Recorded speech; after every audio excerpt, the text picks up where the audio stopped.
নমস্কার, অপরাহ্নের সূর্যতে আপনাদের অনেক অনেক স্বাগত। আজ রবিবার 15ই ডিসেম্বর।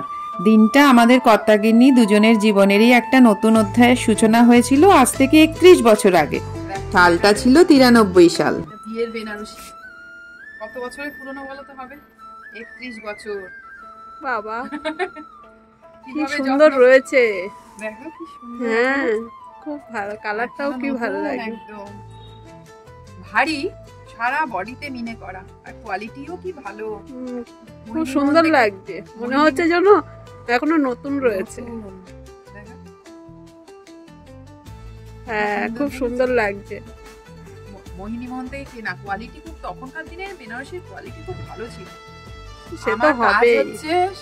প্রতি ভাদ্র মাসে তো এখন বৃষ্টির জন্য হয় না, ভাদ্র মাসে রোদের কাপড় চোপড় দিয়ে আমি এই টাইমে, মানে এই ওয়েদারটা না শীত পড়েছে, আর এটা হচ্ছে আমার বউ ভাতের, এটাও খুব সুন্দর লাগছে।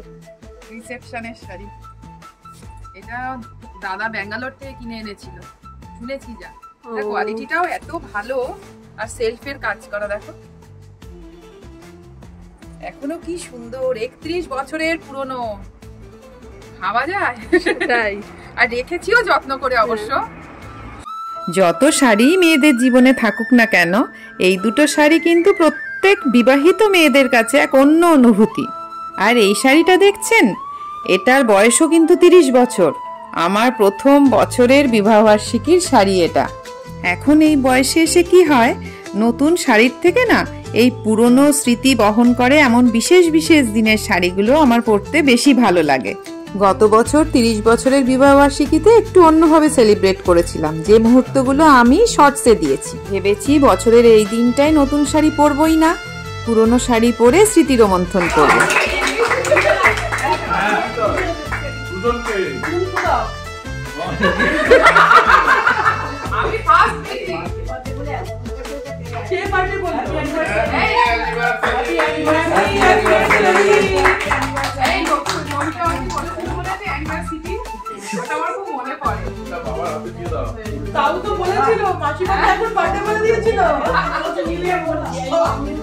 এই 31 বছরের নতুন অধ্যায়ের যাত্রাপথ খুবই চ্যালেঞ্জিং ছিল। আই হোপ কম বেশি সবারই থাকে সেটা, আমাদেরও ছিল। অনেক কিছু পেয়েছি, অনেক কিছু হারিয়েওছি, অনেক কিছু না চাইতেও পেয়েছি, আবার অনেক কিছু হাজার বার চাইলেও পাইনি। অনেক কান্নায় ভেসেছি, আবার হাসির ঢেউয়ে সেই কান্না ধুয়েও গেছে। অনেক অভিমান জমতে জমতে পাহাড় তৈরি হয়েছে, আবার সেই পাহাড় সামান্য সোহাগে নিমেষে ধূলিসাৎও হয়ে গেছে।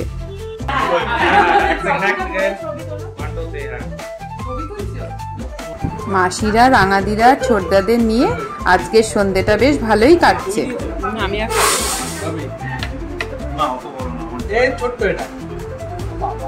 বেরিয়ে পড়লাম নৈশভোজের উদ্দেশ্যে, কিন্তু 15 মিনিটের রাস্তা হয়ে গেল 45 মিনিটের। 15ই ডিসেম্বর মনে হয় অঘ্রাণের শেষ বিয়ের তারিখ। বাপ রে, বিবাহবার্ষিকী পালন তো দূরের কথা, যারা প্রথমবার বিয়ে করতে যাচ্ছে তাদের কি নাজেহাল অবস্থা। মনে হচ্ছিল মানুষের থেকে গাড়ির সংখ্যা বেশি। অনেক কসরত করে সবাই মিলে এসে বসলাম। রেস্টুরেন্টটা যে বিল্ডিংয়ে, সেটাতে নাকি শুনলাম সেদিন 9টা বিয়ে হচ্ছে। কলকাতা শহরে প্রচুর রেস্টুরেন্ট ঠিকই, কিন্তু যদি আপনার কোনো অকেশন স্যাটারডে সানডেতে পড়ে, আর যদি আপনি বড় টিম নিয়ে যান, তবে আগের থেকে আপনাকে বুক করতেই হবে টেবিল। আপনারা যারা এতক্ষণ ধরে ভিডিওটা দেখছেন, তাদের সবাইকে অনেক ভালোবাসা, আর আমার এই ইউটিউব পরিবারের নতুন পুরনো সব বন্ধুদের অনেক অনেক ধন্যবাদ আমার সাথে থাকবার জন্য।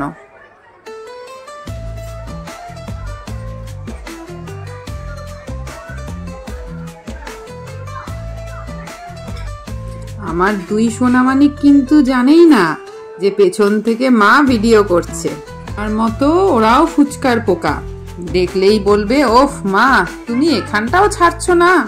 ছাড়ি কি করে বলুন, এগুলো তো সবই আমার স্পেশাল মুহূর্ত না, বছরে কতটুকুই বা পাই। গ্রেভি দেবে তো, দেবে না, লাগবে না।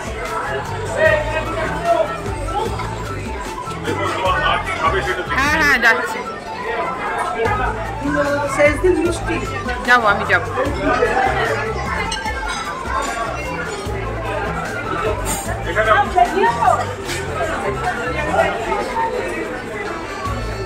এখানে বিরিয়ানি আর মাটনের লাইন পড়েছে।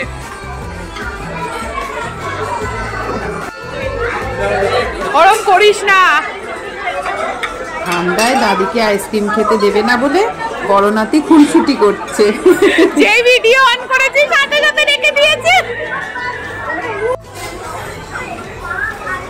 প্লেটটা না দাও, রাঙা দিকে দাও।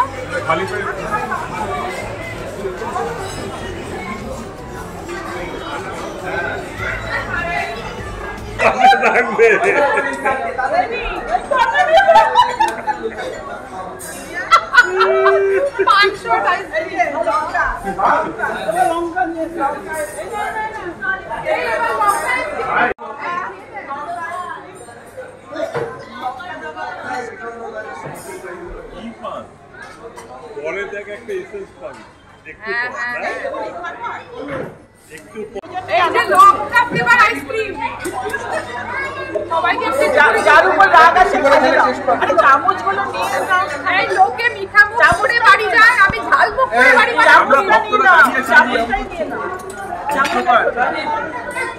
লোকে মুখ করে বাড়ি যায় আর আমি ঝাল মুখ করে বাড়ি যাচ্ছি। গুঁড়ো লঙ্কা, ঝাল ঝাল বিভৎস ঝাল, এই বিভৎস গুঁড়ো লঙ্কা দিয়ে দিয়েছে।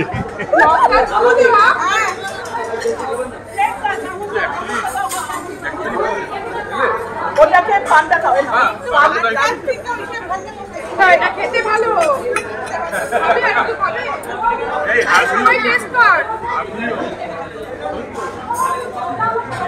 লঙ্কার গুঁড়ো দেওয়া, বাবা কি ঝাল। আমরা দুই যা মিলে বেশ রসিয়ে কষিয়ে খাচ্ছিলাম চিল্লি আইসক্রিম।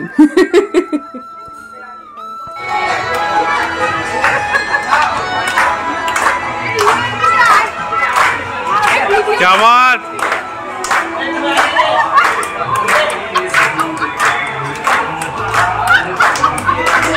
গান লাগাচ্ছে।